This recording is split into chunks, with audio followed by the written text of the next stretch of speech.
Bueno, continuamos con la segunda parte, ya es la última por el día de hoy. Igual este nos va a llevar un tiempito, ¿sí? Son unos 30 PowerPoint más o menos, así que bueno, vamos a ir viéndolos de a poco.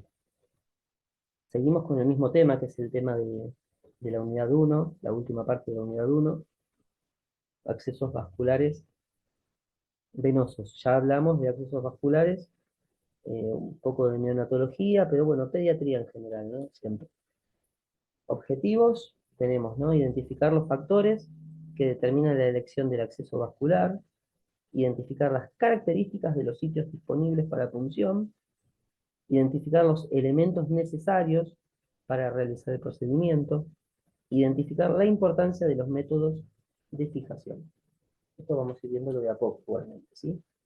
Indicaciones de un acceso vascular, venoso vascular, reposición de líquidos y electrolitos, reposición de sangre y productos derivados, requerimiento de control hemodinámico en el caso de la presión venosa central, administración endovenosa de medicamentos, nutrición parenteral y quimioterapia. Bueno, nutrición parenteral también, bueno, tengamos en cuenta que hay eh, periférica y central, también, ¿sí? Que es la nutrición parenteral total. Y bueno, quimioterapia, que a veces se utilizan accesos vasculares especiales, ¿sí? Que son, por ejemplo, el catéter de Cook, que también es utilizado para hemodiálisis, o el catéter Portacat también. Portacat es un nombre comercial, ¿sí? Bien, estaba verificando que estaba grabando. Bueno, factores que determinan la elección de un acceso venoso. Tenemos factores, ¿no? Pueden ser necesidades nutricionales, calidad de la solución y necesidades diagnósticas. Periféricos, bueno, ahí habla de un ayuno de menos de 72 horas, ¿sí? En cuanto a necesidades nutricionales, para los accesos venosos vasculares periféricos, para los centrales, ayuno de más de 72 horas, prolongado. Esto no es que se cumpla mucho, en realidad uno coloca el acceso vascular cuando lo requiere, cuando lo necesita, ¿sí? Entonces, puede ser el central que sí, que requiera el ayuno, el periférico lo estamos colocando todo el tiempo, sobre todo en las unidades pediátricas de lo que es internación general, clínica médica, también llamada así. Calidad de soluciones. Para el periférico tenemos soluciones isotónicas, antibiótico-terapia, lípidos, sangre y derivados. ¿Sí? Vieron que cuando hablábamos de lípido era la nutrición parenteral, pero no total, sino periférica, ¿sí? Es menor concentración que la nutrición parenteral total en el caso de las vías centrales. Bueno, en las centrales tenemos soluciones hiperosmolares, nutrición parenteral y lípidos, drogas vasoactivas, sangre y derivados, según el tipo de catéter, también hay que elegir un catéter específico. Y bueno, las drogas vasoactivas, ¿se acuerdan que si lo colocábamos en una vía periférica, se podía llegar a usar igual como en primera instancia, ¿no? Pero había riesgo de necrosis si llegaba a haber extravasación. Por eso son cuestiones que están más dedicadas a la vía central, al acceso venoso central, las drogas vasoactivas, digo, que al periférico, ¿sí? Y bueno, necesidades diagnósticas en el caso del periférico no habría, pero en el caso de las vías centrales, por ejemplo, para medir presión venosa central. Materiales para la colocación del dispositivo intravenoso. Primero, para aclarar, todos deben ser estériles y de un uso único. Bueno, gasa estéril, antiséptico confiable, y muchas veces se habla de antiséptico de un solo uso. Pero bueno, eso depende eh, el tipo de servicio, de atención que podamos llegar a darle. Si estamos en un hospital, quizás hay algunos elementos, otros no, ¿sí? Si estamos en una clínica, puede haber algunas cosas, otras no. Dependiendo el tipo de institución en la que trabajemos, podremos brindar algunos elementos u otros.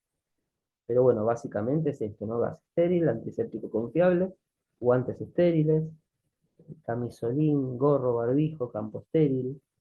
Hay que ver si todo esto se puede llegar a cumplir, dependiendo de los elementos que tengamos en la institución que trabajemos. Elección del dispositivo intravenoso según el acceso vascular. Según el estado del paciente, vamos a elegir el acceso venoso adecuado. Tiene que ver con las necesidades nutricionales, la calidad de solución a administrar, si es hiperosmolar, vamos a necesitar una vena de gran calibre.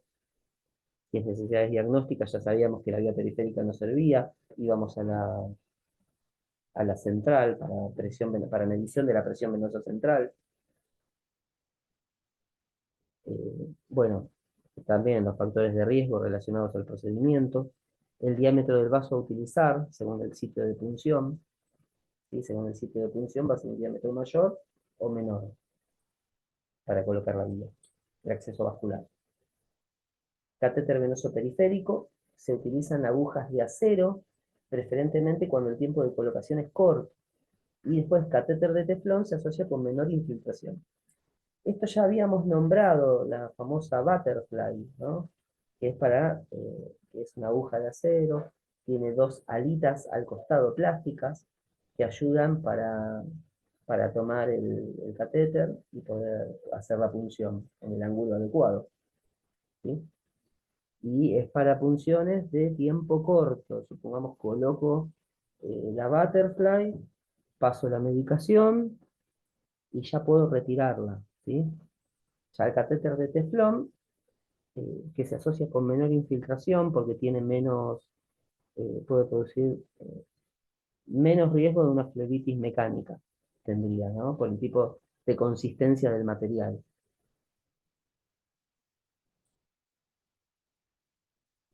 Bien, catéter venoso central tiene mayor riesgo de complicaciones no infecciosas, y ahí, o sea, complicaciones que no tienen que ver con las infecciones, ¿no? Neumotórax, por ejemplo, hemotórax, trombosis o tromboflebitis. Estos, las indicaciones del uso de estos dispositivos deben ser más precisas. A veces, bueno, la falta de colocación, de no poder colocar una vía periférica, implicaría la colocación de una vía central. Después, según el tiempo de permanencia, menor o mayor de 30 días, se seleccionará el sitio de inserción. Generalmente se prefieren siempre las vías subclavia o yugular. La femoral ya, eh, si bien es una opción, pero es una zona con mayor riesgo de infección. Por eso se trata de no colocar directamente lo que es la vía femoral. Es una zona sucia realmente. A ver este cuadro si lo podemos ver bien. El catéter venoso periférico, ¿no? Puede ser de corta duración, hasta 72 horas, y puede ser otro que es de hasta 96 horas. Sitio y modo de inserción, el primero es periférico, el otro también es periférico, y después tenemos el dispositivo intravenoso, que es lo que estábamos hablando, ¿no? La aguja y el catéter corto, que es el de teflón, y el otro es el material acero. Curación, este que es el de acero, por ejemplo, la Butterfly, no requiere, porque en realidad se coloca y se saca prácticamente. Hasta 72 horas como mucho. Nosotros no lo usábamos 72 horas. Colocábamos, pasábamos la medicación, retirábamos en el momento. Hablando de la guardia, ya paciente internado, no en 13 años que trabajé en pediatría, no usamos nunca para un paciente internado, ya que quede internado, este catéter, ¿sí? Ya directamente le colocaba. Sabíamos que se iba a internar estando en la guardia, sabíamos que se iba a internar y había que colocarle un acceso venoso, era directamente de este material, teflón. Curación según necesidad. Y el recambio, bueno, es que cada 72 horas y entre 72 y 96 horas. Igual hay una pequeña diferencia horaria entre lo que veníamos leyendo y lo que dice acá. Pero bueno, también tiene que ver con un poco, como profesionales de la salud, poder decidirlo, cuándo vamos a curar, ¿sí? Cuándo vamos a retirar, en base a la necesidad, en base a quizás espera un poco más, pero el paciente ya después se va de alta. Pacientes con mayores dificultades para colocar una vía, a veces se trata de extender un tiempo más, ¿sí? Siempre y cuando no haya signos de infección, flebitis, edema, calor, dolor, ¿sí? Ah, y bueno, acá esto, no me acordaba que habíamos traído esto este gráfico, ¿no? Esta imagen, la mariposa, la butterfly. No sé si la conocen, la deben conocer, ¿no? Sí, profe. Bárbaro. Vieron que acá tiene, me fui del gráfico, lo quería ver un poquito más. Vieron que acá tiene las dos alitas donde nosotros lo tomamos. Y bueno, y acá está la parte donde conectaríamos la jeringa para pasar la medicación. Previo a la colocación de la medicación, podemos conectar la jeringa, retirar el émbolo y tendríamos que verificar que salga un poco de sangre por acá. Retiramos el émbolo, sale un poco de sangre ahí, significa que estamos en vía. Ahí ya sacamos el lazo y empezamos a infundir, ¿sí? Si quieren, previo a la infusión y todo esto, podemos poner una cinta acá. Cosa de fijar y que no ocurre un accidente donde el niño se retire la butterfly. Tengamos en cuenta también que si el niño se retira la butterfly por accidente, tomándola se puede punzar en alguna parte a él mismo o nos puede punzar a nosotros, porque justamente es un catéter metálico. Generalmente es para sacar, extraer muestra de sangre, me imagino. Sí, sí, sí, mayormente es para tomar muestras de sangre. Sin embargo, en algunas situaciones lo usamos con doble fin. Se toma la muestra de sangre y se pasa la medicación. Eh, Generalmente yo prefería no usarlo cuando estaba haciendo pediatría. Hice mucho tiempo guardia. ¿Y qué hacía? Yo valoraba el estado del paciente, a veces el médico indicaba, no, pasarle una hidrocortisona endovenosa, nada más. Intermitente no hacía falta, según él. Yo evaluaba el estado del paciente y decía, no, yo le voy a dejar de intermitente. Pero por criterio mío propio. ¿Pero por qué? Porque veía que el paciente tenía un mayor riesgo de quedar internado, porque uno lo veía, una valoración general, ¿no? Entonces decía, no, hace falta colocarle una vía porque es probable que quede internado. Entonces, en vez de utilizar la butterfly, utilizaba el Avocat, pulsaba con el Avocat, le retiraba sangre, le dejaba intermitente y muchas veces de esas, la gran mayoría, quedaba internado. Entonces, si uno utiliza la butterfly para pasar una medicación y se retira en el momento, cuando el médico le dice se interna, hay que volverlo a punzar. Entonces ella se come dos pinchazos y el niño siempre tiene una dificultad sobreagregada a la hora de colocar la vía.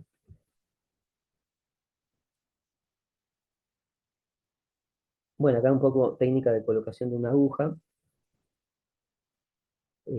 Tenemos estos dos métodos, ¿no? Es de punción directa eh, y el otro por uno de los laterales, ¿sí? Yo en mi práctica siempre hice este y sigo haciendo este. Rara vez lo he hecho, pero bueno, hay muchos profesionales que lo hacen de esta forma. Ustedes eligen después cuál es la forma que se adapta a su pericia, a su habilidad. Quizás les podría preguntar cuál es la que prefieren ustedes o con la que han practicado más.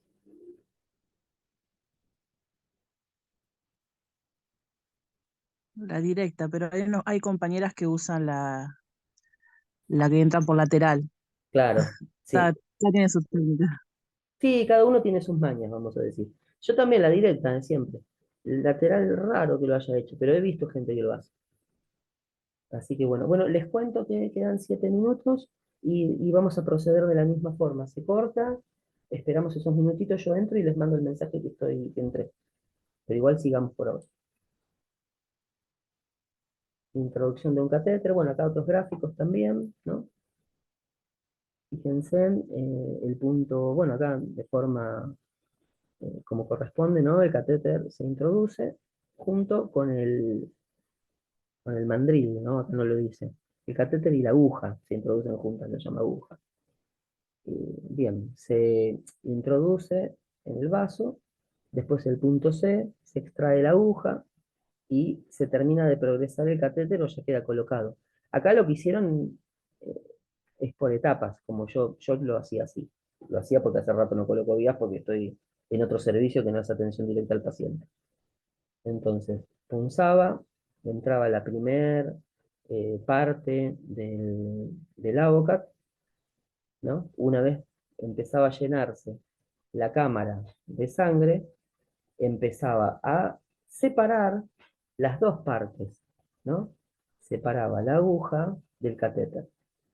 Entonces, en la medida que iba separando el catéter, iba introduciendo, perdón, que iba separando, retirando el- la aguja, iba introduciendo el catéter, hasta que quedaba así, como indica la forma D, y ahí, bueno, se fijaba, se colocaba la tubuladura y se fijaba el catéter. Generalmente tenía una cintita que yo ya le colocaba la cinta ahí, pero ¿para qué? Para fijarla, porque el niño enseguida, en un segundo, no lo hicimos, nos descuidamos y se sacó la vía, y eso implica volver a punzar.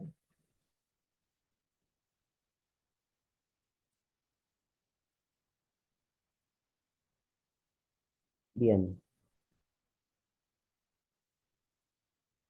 Normas generales para el procedimiento.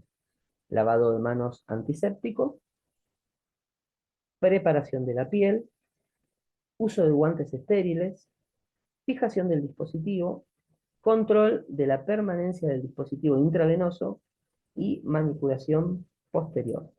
Y ahora vamos a ir con cada uno, ¿sí? Lavado de manos antiséptico se realiza antes de colocar o manipular un dispositivo intravenoso periférico o central. Y ahí, si no recuerdan, bueno, es el lavado que realizamos según la Organización Mundial de la Salud. eh, Así que bueno, no tiene gran misterio, pero bueno, tiene unos pasos que hay que respetarlos. Pueden tomar un tiempo determinado, entre 40 y 60 segundos, ¿sí? Con un jabón antiséptico, porque vamos a hacer una técnica donde requiere la menor cantidad de microorganismos posibles en nuestras manos. Esto de quizás algo un poco retrocediendo, uso de guantes estériles, no sé si trabajan en pediatría y han visto si usan guantes estériles para esto, para este procedimiento. La recomendación es esta, pero a veces usamos los guantes de examinación, ¿sí? Pero esta es la recomendación.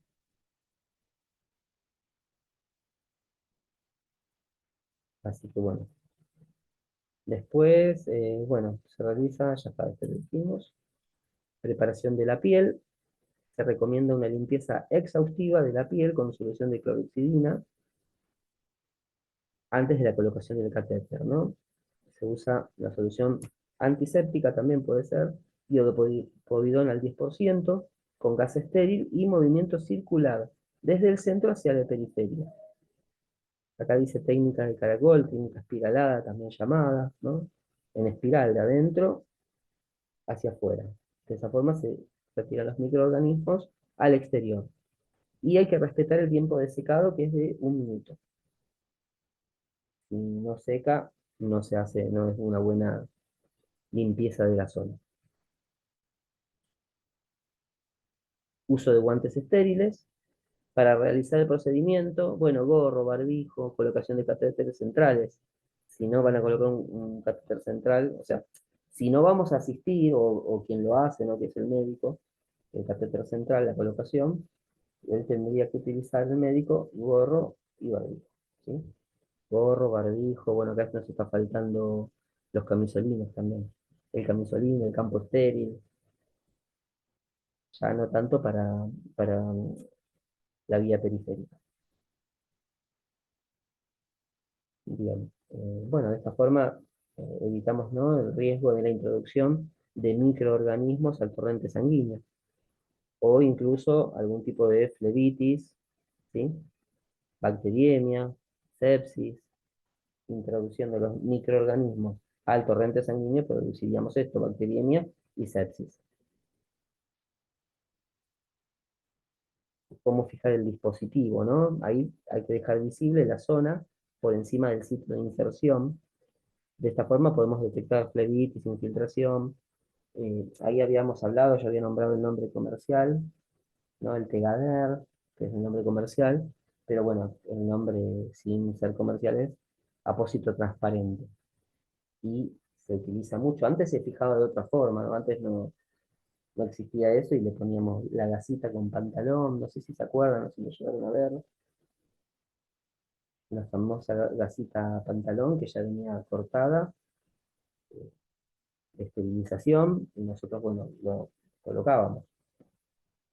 Después, bueno, en algunos casos ya raro, porque no es lo adecuado, lo fabricábamos nosotros. Lo que pasa es que no tenía la limpieza, la asepsia adecuada.